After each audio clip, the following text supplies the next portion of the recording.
you very much. Ladies and gentlemen, following on from the last presentation of my colleague Jan Patrick, I'm pleased to conclude this panel and indeed the symposium with an insight into the tasks and challenges of state and other archives that will arise with the participation in the presented online collection Wiedergutmachung. It goes without saying that an online collection can only be brought into life with archival material. In the next 20 minutes, I would thus like to present to you a project with which the State Archives of Baden-Württemberg has attempted over a period of 2 years between 2020 and 2022 to find out about archival needs in the areas of digitization, archival description, and educational work, in financial and personal terms, but above all, in professional and technical terms as well. The project was always guided by the question of how a best possible and most comprehensive access to the Wiedergutmachung documentation stored in archives can be created for our users inside the mentioned online collection, but also in our archives reading rooms and in local finding aid systems. And yeah, now I also have a spoiler. I'm afraid in the first two chapters, I won't tell you something, nothing new, because Jan Patrick introduced you quite well into the topic. I hope I won't bore you if some of the information is repeated.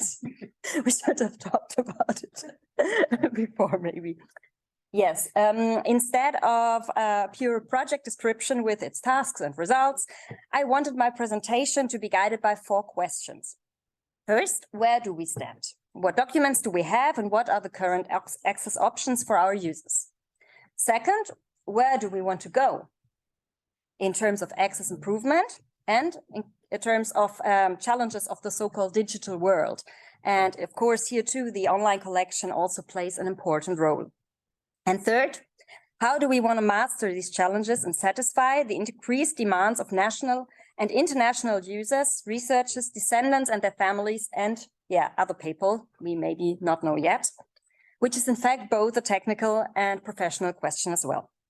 And last but not least, this process of adopting new ways of describing, digitizing and indexing our files is always a process of learning, which leads to my last question that can only be answered in exchange with others, with you, and by changing perspectives. So let's start. Where do we stand? Yeah, in the State Archives of Baden-Württemberg, and this applies in the broadest sense to all state archives of the German federal states, we primarily find documents from 2 areas of Wiedergutmachung. On the one end, we have in Baden-Württemberg over 120,000 case files on individual compensation processes.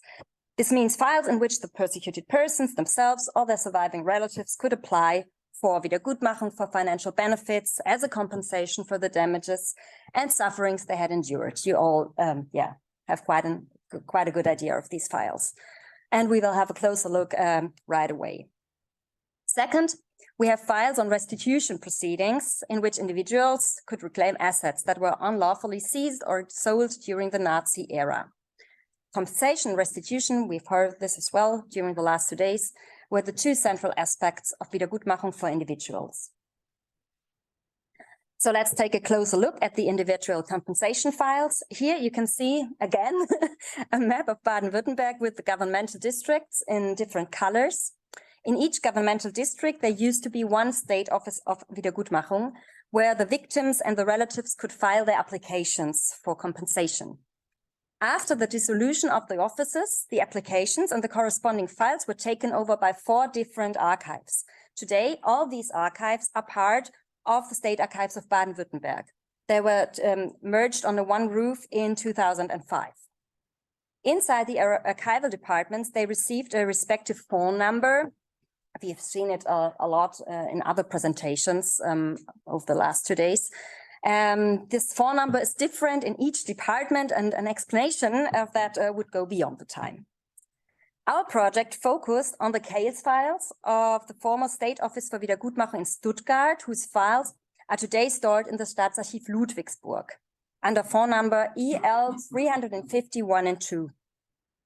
This phone includes the majority of compensation files in Baden-Württemberg, since the Stuttgart office obviously existed the longest and was the last to be dissolved in 1992.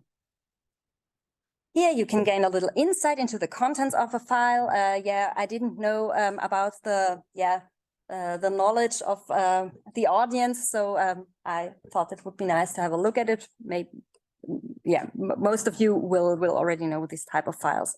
Usually starts with a file cover, which contains the most important information about the applicant, usually the name, the date of birth, and a file number, but also references to files of relatives or to lawyers that were involved. The most important key document of such a file, however, is certainly the compensation application. Here we find, usually on 4 pages, a lot of personal details about the applicant or the victim, and about the persecution or the fate of persecution. Occupations, places of residence, reasons for persecution, places of imprisonment. This is only some of the information you can find here. And sometimes unimpressive at a first glimpse, but often all the more meaningful, as we've heard, for example, in Mr. Leroy's presentation, is the evidence used for the decision if an applicant qualified for compensation or not. Currently, the majority of these files can already be searched for via the State Archives finding aid system. Here you can see the front page of the form EL 351. In a Google-like search field on the left, you can type in the name of the victim, or you can browse the system in alphabetical order to find the person you're looking for.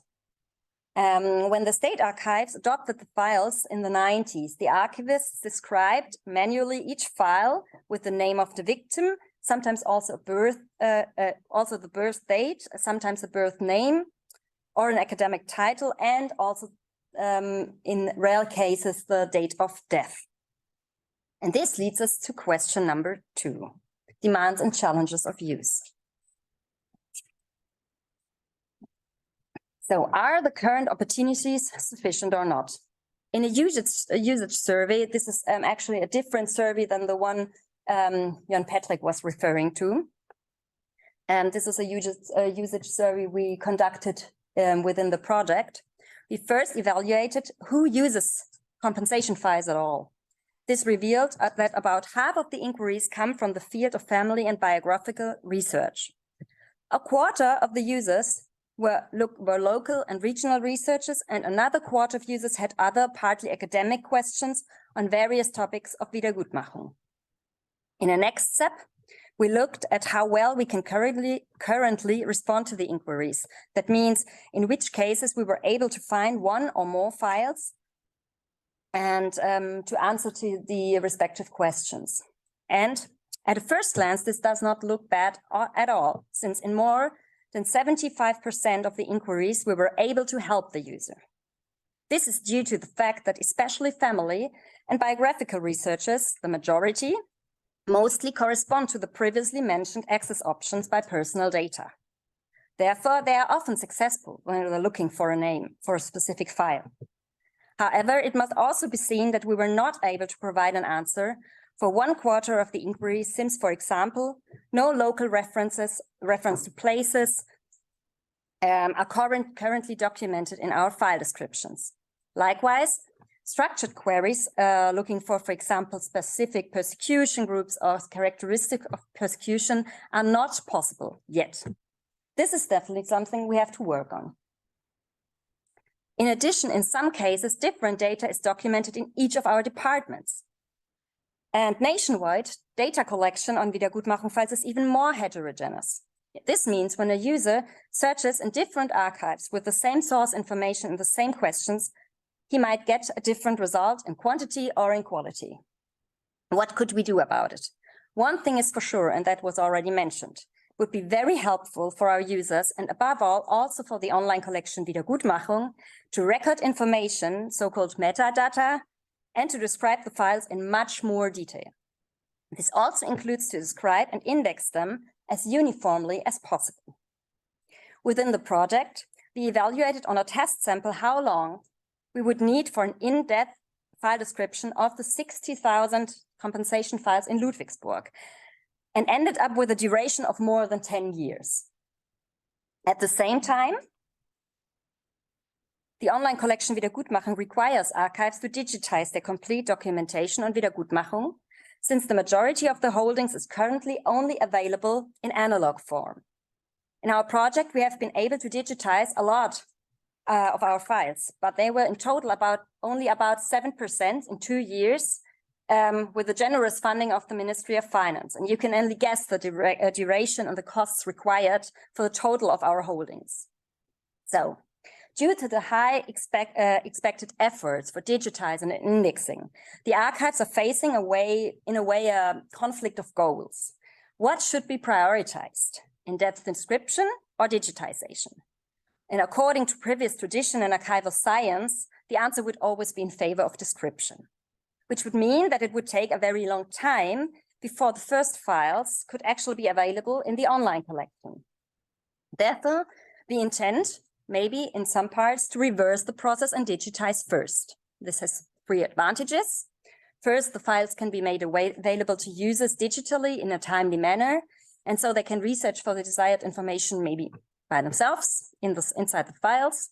Second, digitization reduces the fees for using the files to a minimum. And thirdly, and this brings me to the third question, the aim of the project was to use digitized files to test machine learning processes that could be used in the future to describe and index files in a completely automated way. By means of AI-supported procedures, the files shall be first made machine readable. The resulting full text shall then be used for named entity recognition and named entity linking, which would automatically collect and link key information from the file in a structured way. And last but not least, automated archival description could follow. So here you can see, like a bit scattered the scope of the pilot project, and I want to concentrate in my next slide on the highlighted, highlighted part, the experimental training of AI-based procedures. So let's have a look on what we did. Here you can see one of our digitized files.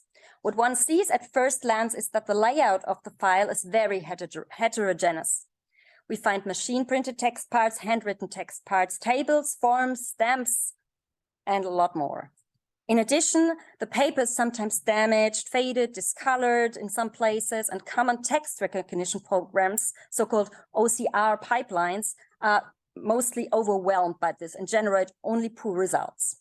For this reason, the different text areas must be first separated from each other in order to then train recognition programs specifically with this type of document.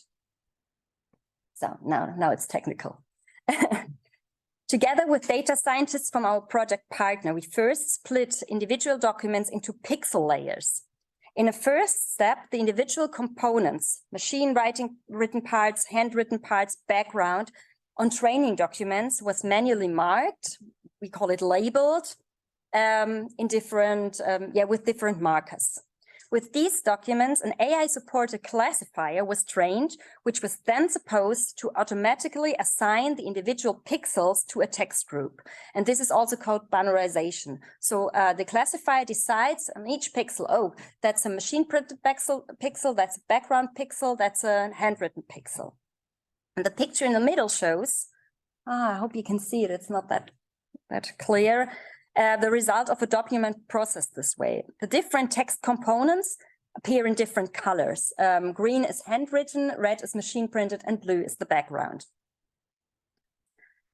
The different text components appear, as you see, in these different colors, and the results, meaning the accuracy of the classifier, they're quite promising. So we achieved a good improvement in recognizing the pixels and in binarizing the pixels to the right text group.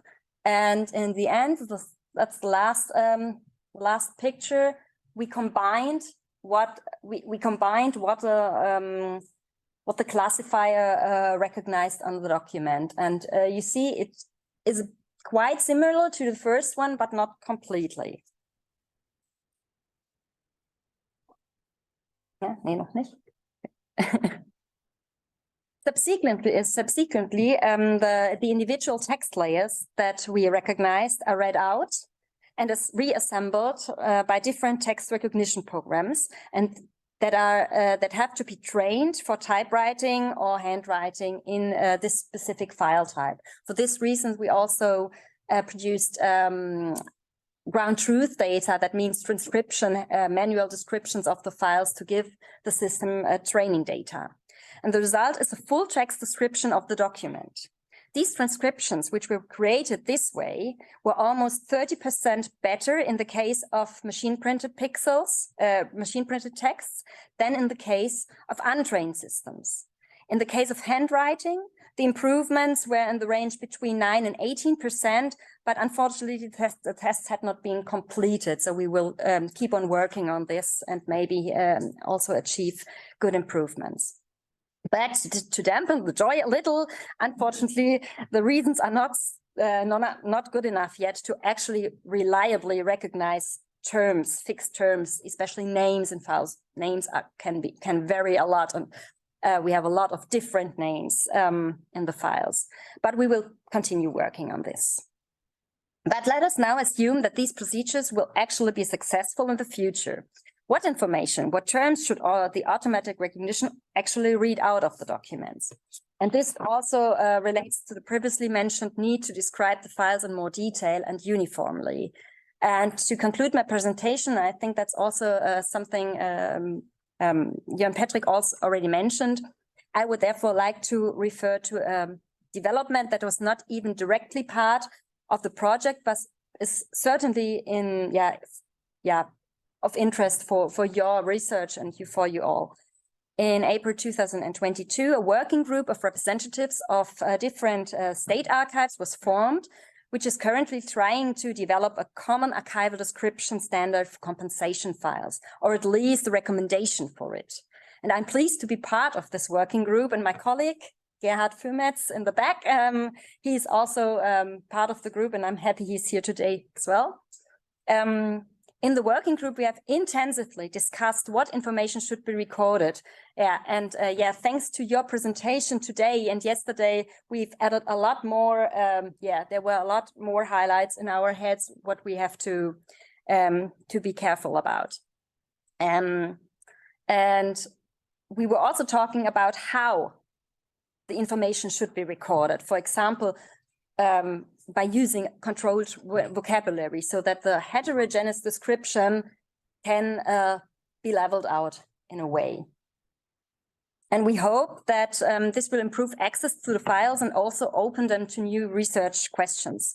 Of course, it will take a while for the archives to implement the standard, but the goal is that all files integrated in the online collection Wiedergutmachung offer the same metadata. And here you can see a first shortened excerpt from the metadata table that I, of course, cannot publish now. It is still a work in progress. But you should gain a first impression that archives are definitely aware of the demands of researchers and other users and consider the online collection Wiedergutmachung, and of course its financial backing of the Federal Ministry of Finance, to be a chance to question old principles, take new paths and try out new technologies. And now you are invited to discuss with us if we are on the right paths. If the path we chose is the right one. And I'm looking forward to your questions. If you want to know more about the whole pilot project in Ludwigsburg 2022, you can have a look at our project homepage. And thank you a lot. And I'm looking forward to discussion.